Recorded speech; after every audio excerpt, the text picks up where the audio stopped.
You may remember when Endeah Canty joined us and released her new book, The Magical Shell. Well, this morning she's with us, and she's releasing what she promised to do in the summer, her newest book. Would you join me in welcoming Endeah Canty?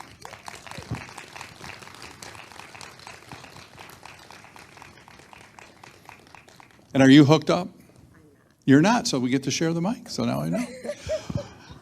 So, since you were with us, and since we were blessed by your presence this summer, I have watched you on Channel 4 around this community, sharing and transforming and empowering a community. How many of you saw the spot on Channel 4? A lot of Channel 2. Oh, there we go, Rod. But you've been at work making a difference. So before we let everybody know about what you're here about today, let everybody know, because not everybody was here with us this summer. So how did you find your way from where you were into finding that pen and that keystroke to allow magic to flow through you? How did that happen? Well, as I tell everybody, my story starts right there with my daughter, Olivia. When she was younger, she was delayed in speech. And as I was searching for books to help her language progress, I noticed that there wasn't a lot of storylines that we could connect with, as well as people within the stories that we can identify with.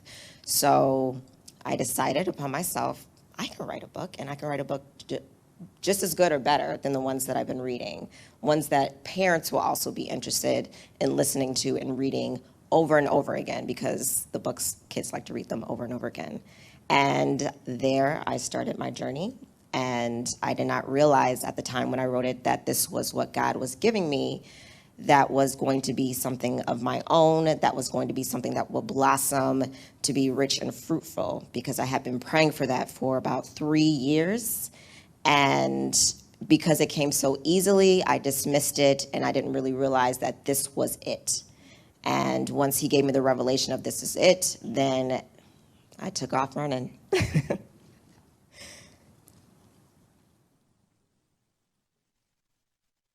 Really should be a drum roll. Oh, look, a drum roll. Ask and you shall receive. Isn't that how it works? So you had shared with us when you were here that there was a new book on the horizon, yes. A powerful book. Yes. Before I share this with everybody and turn it around, why don't you let them know about it and the name and everything that's within these pages? So the very first book that I wrote about was about Olivia. That is to come. I wrote 8 children's books, 6 within a period of a month and a half, and then one every year since. And as I was noticing that I was enjoying writing this, I said, God, I want to do something. I want to write something for you, which he gave me a few different storylines. Those are to come. But the first one I wrote, this was actually the 3rd book that I wrote. The second one was The Magical Shell. The first one, or the Christian book that I wrote, is called I See God. And I See God was a book that I wanted to be able to explain the concept of God to a 2.5-year-old, to a 3-year-old, to a 4-year-old.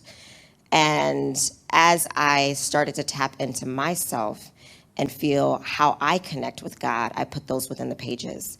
So I See God is about a boy who's trying to grasp the concept of God. How come I haven't seen him? Where is he at? Is he playing hide and seek? Is he under the bed? Is he in the cookie jar? And mom takes him outdoors and shows him everything that God's created within their family, within nature, within animals.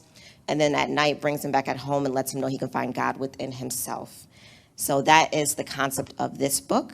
And there is a sequel coming soon, but that is the concept of this book.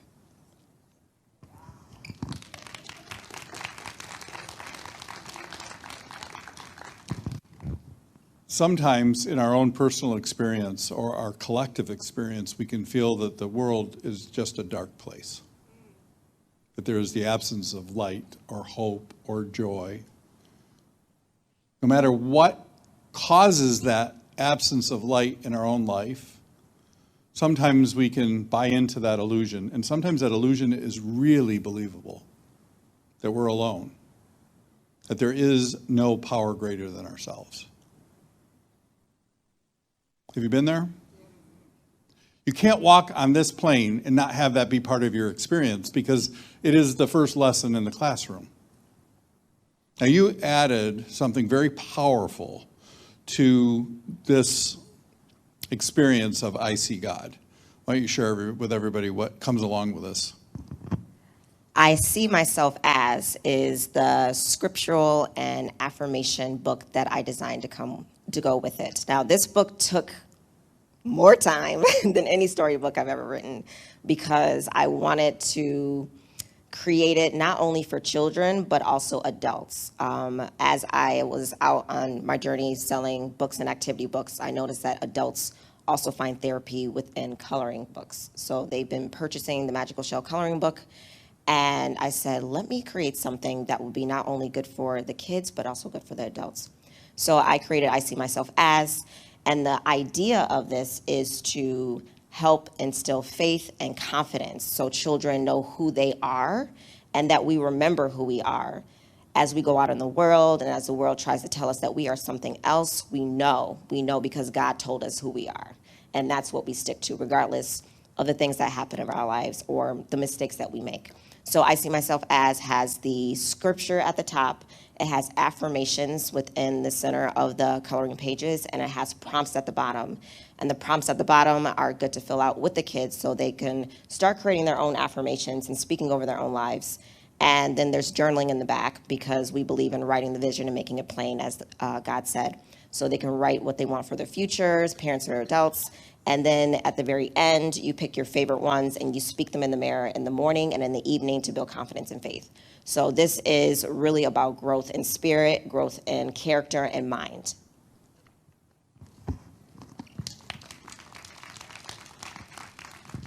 So this morning, and I didn't know why this happened, but on my screen there was, for those of us who are on Facebook, that means any of you who are older than 50,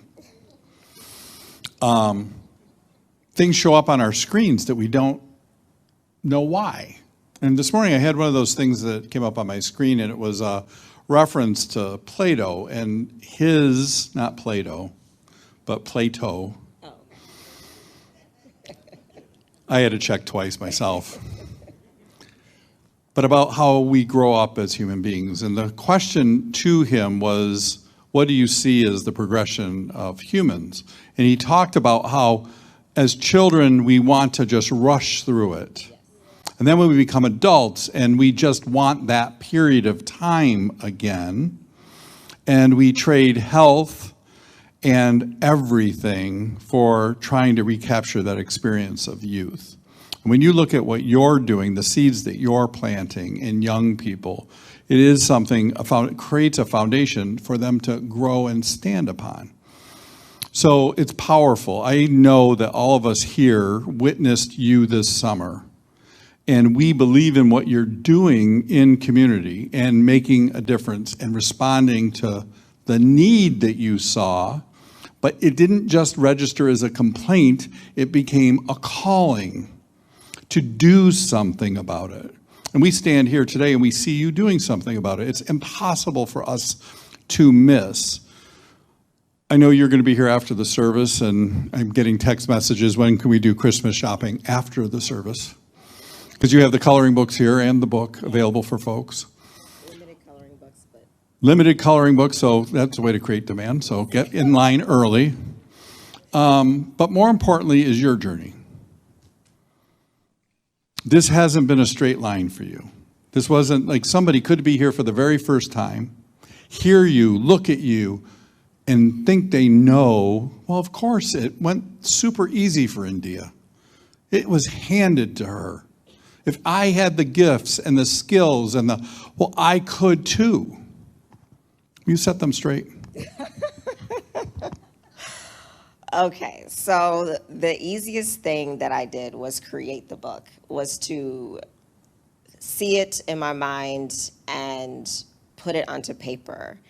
That maybe took 1 to 3 days, depending on the book, except for that activity book, that took forever.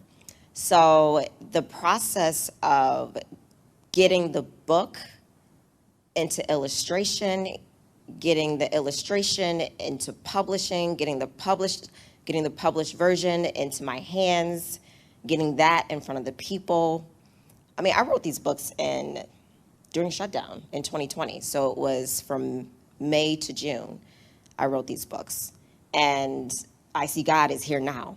I just got it 2 months ago.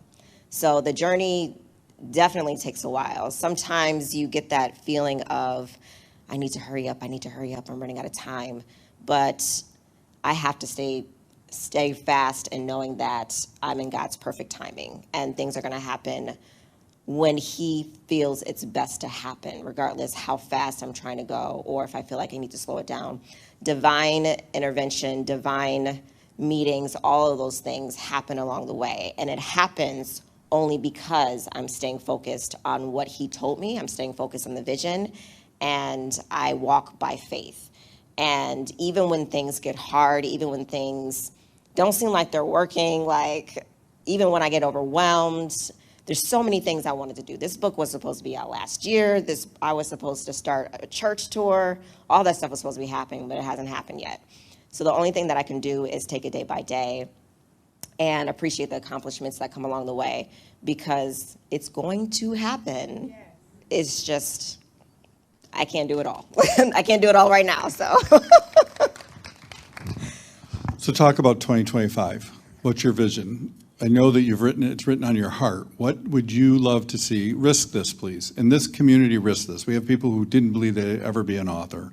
We have people who didn't believe they'd be in elected office. We have people who didn't believe that they were going to be healed. We've all been in that space of disbelief. So don't bring anybody can pray this prayer. What is it you want in 2025? 2025, I want to publish 3 books. I want to publish the first book that I wrote, which is about Olivia. That's called The Perfect Series. And I want to publish the second book that goes to this, which is going to be called ICU 2. That's about angels guiding us. And I want to publish my third book, which is called Books, Books, Books. So I would like to have 3 books published next year, at least. Probably no more activity books to go with it, but just to be able to get the funding to do the illustrations and to be able to get the books here within my hands so I can get it to all of you guys, that would be my perfect vision. Do you believe that for her? Hey, Olivia, I know you're enjoying that donut. Can you come up here for a minute? She doesn't have any clue what I'm about to do. She didn't even know, did you, Olivia? She asked to come up here. Come here. Did she ask? Yeah. Oh, you didn't ask me. Yeah, you asked the wrong person. So I have a question for you. So my question for you is, what do you think about your mom? But you didn't tell your mom, but tell all of them too. Got the mic. Hey, Whatever you'd like to say. Can you look?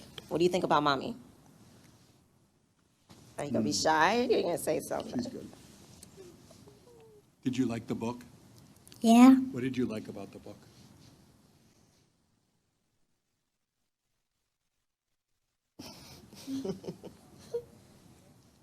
If you needed to know what love looks like, that's it. That's why you wrote the book. This is what love is. Yes. We love you. We get to see you again soon. All right? Thank you. You got to finish that donut if you want. Thank you. Make sure you stop in afterwards. She'll be at the table. Make sure you get in line. Like she said, very few of these available today. But somebody shared with me that their young people, their grandchildren, aren't being exposed to the Word, to what God can be in their life. You have a chance to do that today and to lift somebody who is walking her talk. God bless you, Endeah. And you too, Olivia.